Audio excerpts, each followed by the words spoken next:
What's up YouTube, it's Australia Duel Masters coming at you with this video today. So today, got a pretty special video for you all. I've just finally completed my complete master set of Duel Masters in English. So every single card has finally been obtained after years and years of collecting. From sets 1 to 12, everything is in English. So I thought today I would just share my binder with you all and yeah, go through it and have a little bit of story time as we go. So this is the first page, the DM-01 Super Rares. Kind of just flick through, and you guys are all pretty familiar with set 1, so we might just go through this one a little bit faster. But yeah, some of these ones, I had the majority of set 1. However, Lewis did help me with the few cards I was missing from, I think it was sets 1 to 4. So yeah, Lewis, if you're watching this, mate, really appreciate you helping me close those gaps. But yeah, we kind of get into DM-2 here. So a lot of these I actually pulled from booster packs when I was a lot younger.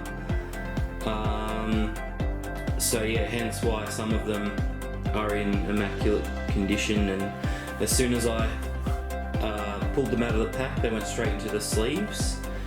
So yeah, like for example, Ultraside Worm, Blast of Voldio, Saladia Bale, and Paladin, all were from packs, so they're in pretty awesome condition.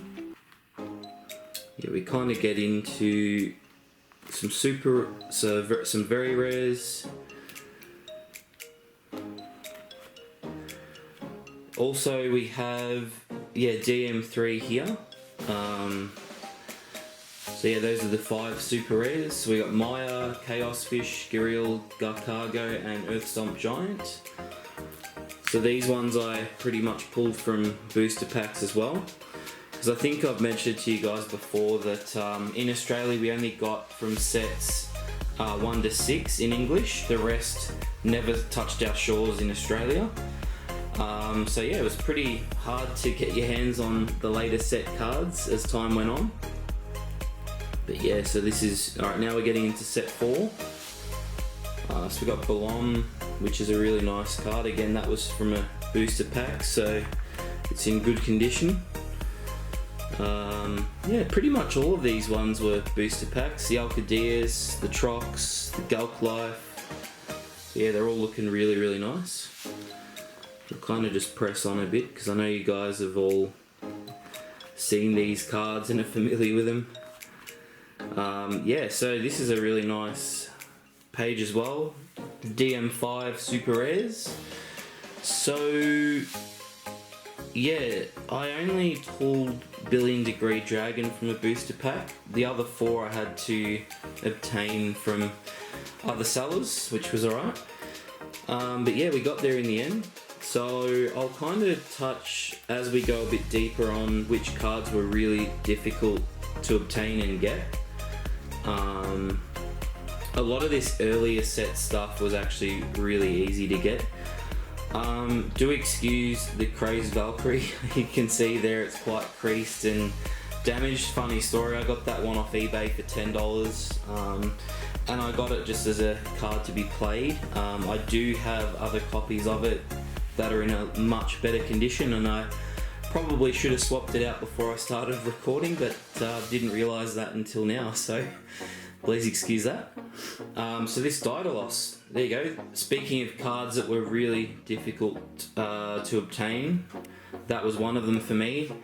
I had every other card apart from some stuff from 10, 11 and 12, but that was the one that I struggled to find for a very long time, along with the ones from 10, 11 and 12.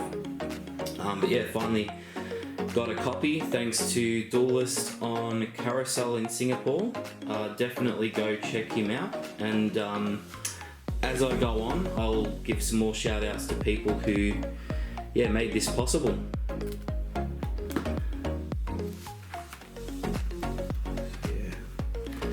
So set 6 was, as you guys know, quite a big set. 110 cards, 120 if you include the, no, 110. Oh, Rickaby Screwdriver was pretty difficult to obtain as well. So yeah, this was the last set that saw release here in Australia. So everything from that onwards didn't actually touch our shores. So yeah, I mean, Siri, oh, I got that from Duel Masters Trade.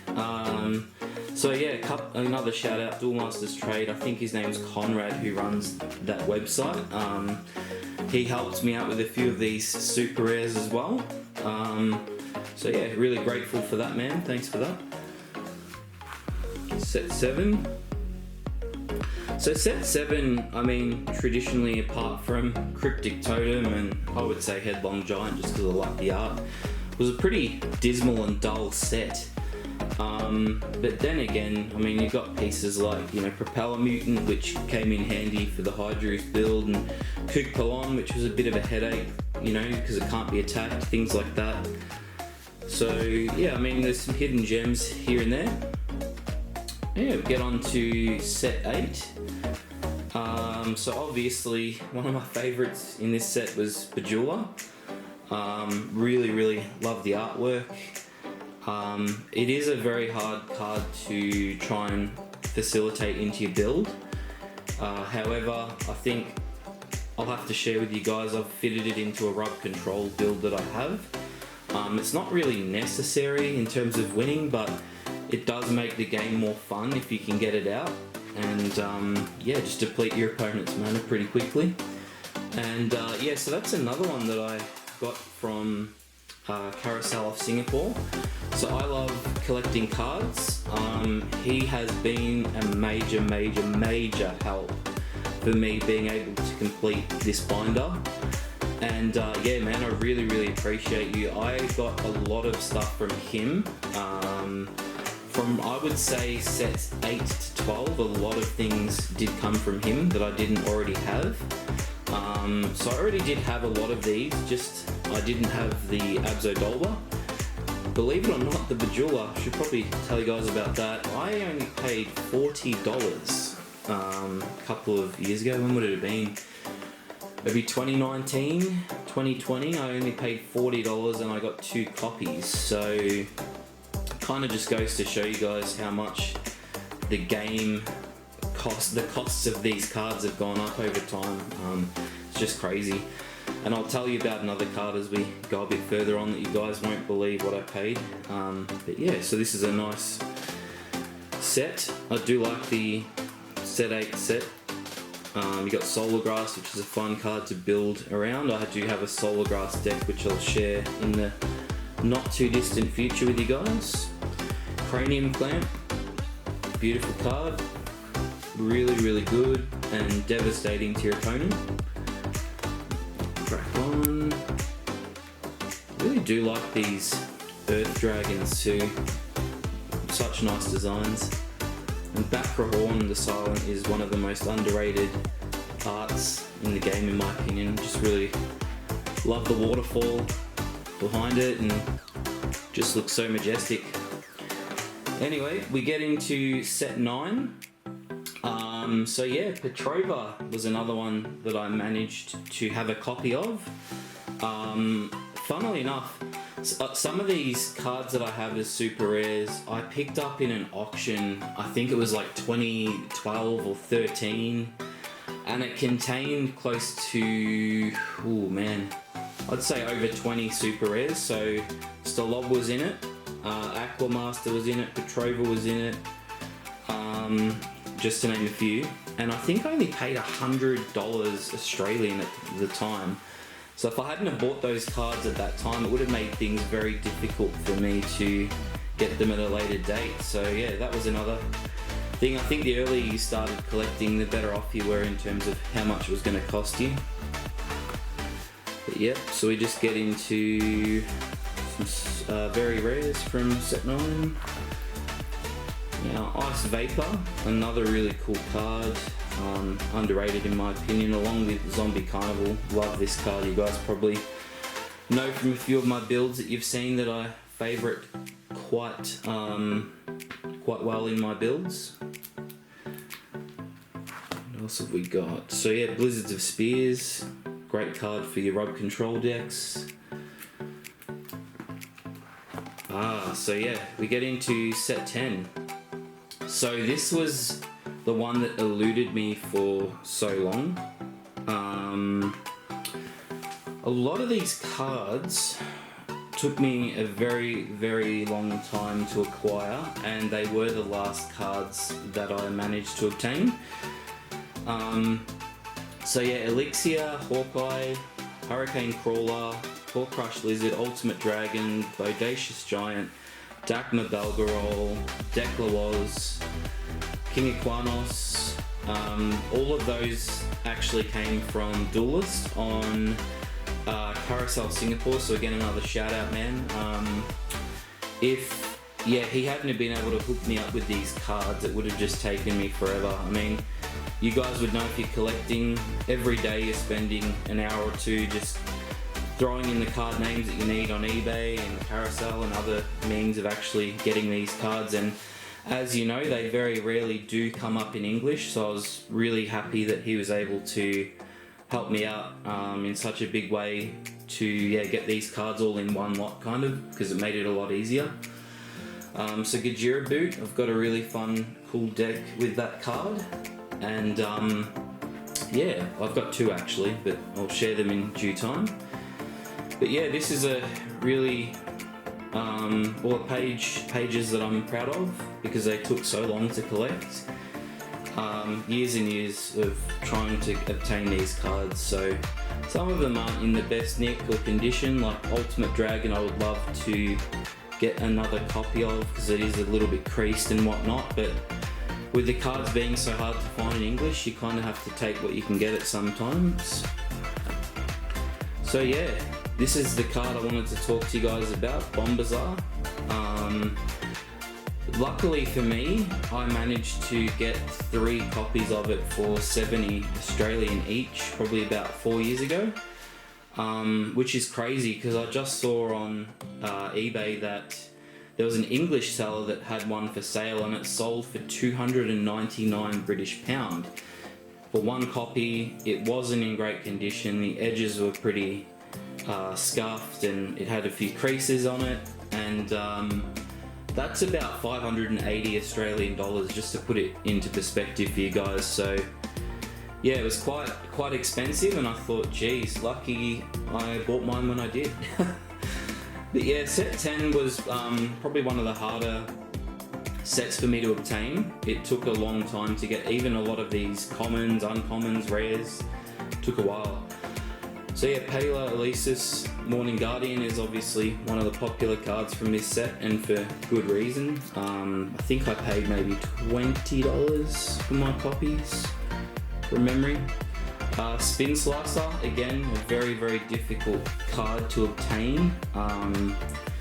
Pretty crazy. I've seen them fetching prices up to 60 Australian dollars just for 1 copy, which is absurd, but it's just the way it is at the moment, unfortunately. Transmogrify, another card that I only very recently acquired due to it being so difficult to find in English. But yeah, just grateful that I managed to find these cards when I did. Zoltan, believe it or not, was another card that I struggled to find for a long time. Same as Gigandra, only just recently got that too. Upheaval, again, very difficult card to find, along with Zero Nemesis, Shadow of Panic. They're very difficult cards to find from this set as well. So a lot of these rares, like Spark Chemist, Yulia, what else have we got? Anyway, I think they're all on the other pages. I got from Duel Masters Trade, so yeah, pretty grateful for that. He had a pretty expansive collection due to some things that he'd bought, and those were included in the lot. So yeah, I think you guys might have seen I did open one DM-10 booster pack on this channel a few years ago. So the cards that I pulled from that pack I did end up putting in the binder as well. Smash Warriors to Grandu, that was a very difficult card to find in English as well. Very, very difficult. Very rarely comes up, and when it does, it's gone before too long as well. Okay, so we have one of the most expensive rares in the game, Soul Swap in English. So I think, not proud to say it, but I think I did pay around 70 Australian dollars for it. It is a lot for a non-foil card, but as you guys see in the open market, they're hitting up to 250 Australian dollars quite regularly whenever they come up for sale. So yeah, I mean, when you compare it to that, I didn't pay much, but $70 is quite a lot for a rare card in my opinion. But it's one of those cards that you just need to complete the set, and it's difficult to find. So yeah, now we're getting into some multi-civ cards, which are pretty cool. Yeah, I mean, a lot of these ones as well. I think one of the hardest ones for me to find was Dolmarks. That took a long time. And yeah, Luki Alex as well also took a long time to find. I mean, I think in the past 4 years of actively looking for these cards, I've only seen Luki Alex come up maybe once or twice in English, so it's just one of those cards that doesn't seem to come up a lot. Yeah, so got the set 11 super rares, so Alzonius, which is pretty good, Klujad Ras, which Duelist, Carousell Singapore hooked me up with, Miraculous Meltdown, if I'm not mistaken, I believe I may have purchased that off Diabolical Drew a long time ago, and I think he charged me about $100, which yeah, if you go and look at what they're going for now, it's quite decent to be honest. Yeah, so Miraculous Snare, I managed to pick that up off Carousell as well, probably maybe 7-8 months ago, which was alright. Juliana was a difficult card to find as well. And yeah, I've just seen recently they're going for about $30 each, which is, yeah, pretty crazy. Yeah, so Gazer Eyes as well. That was a very difficult card to find for a long time. I couldn't find it. Again, excuse the condition of this Spinning Terror. I do have other copies. I just forgot to swap it out. So it is a little bit worse for wear. But yeah, so we're getting towards the end of this video. But yeah, I mean, even Rollicking Totem, that was quite a difficult one to come across as well. Set 12, so I think I got my Arcade Dalasuna off a seller called SJC20 from memory, off in the Singapore market. The Death Phoenix, there's a little bit of a story behind that one, how difficult it was for me to actually get that card. So what happened was there was a seller selling it on Carousell, but he didn't want to post it internationally. So I had to try and organise a middleman, and JJTO Treasury came through for me like an absolute champion, so thank you so much, man, and thanks for organising the mailings of other cards as well. But yeah, he actually met this guy. I think it took him 20-25 minutes by train to go and meet this guy to pick up this card from his work, just so that it could be in this binder today in this video for you all. So yeah, I really love the community with Duel Masters. Everyone's just so willing to help someone else and go above and beyond for someone else. It's a really great community to be a part of. Really grateful for it. But yeah, so we have set 12. Pincer Scarab, another one that was really quite difficult to find. But yeah, just go through these last few pages. And yeah, this was unfortunately, as you guys know, the end of DM in English. So Uncanny Turnip was the last card that was actually printed in English Duel Masters, end of set 12. So now we're just kind of getting into my promo section. So got some Crystal Lancers, nothing's really arranged, it's all just kind of thrown in there. So Super Dragon Machine Dolls art. Then we've got the 15 McDonald's promos cards, which were here in Australia. I think there might have been other places in the world. So yeah, we have up to Mighty Shouter. So we've got every single McDonald's promo. We've got the Atari promo set from, I believe, the Game Boy Senpai Legends game. Got a spare Bolshak Dragon. And got the New York promo for Fighter You Khan. Picked up the Unrest Val very cheap off eBay as well. That was a promo that I got from, I think it might have been I Love Collecting Cards again. And these are two that Lewis gave me. Thanks so much, man, because he had, as he would have seen from his videos, a lot of them. And yeah, the last four I'd like to talk about. They are the tournament promo Stampeding Longhorns, which were, well, they still are incredibly expensive, but I was lucky enough to pick up a copy of each for $20 each copy, so that only cost me $80, believe it or not, for a playset. So it was something that I just had to jump at and not consider too hardly. But yeah, thanks so much for joining me for this video, guys. It's a complete set from 1 to 12, Duel Masters in English, finally finished. Cannot believe I got there. It was a lot of hours of searching and hard work to find these cards. So I hope you enjoyed this video, and we'll catch you on the next one. Take care, guys. Australia Duel Masters out.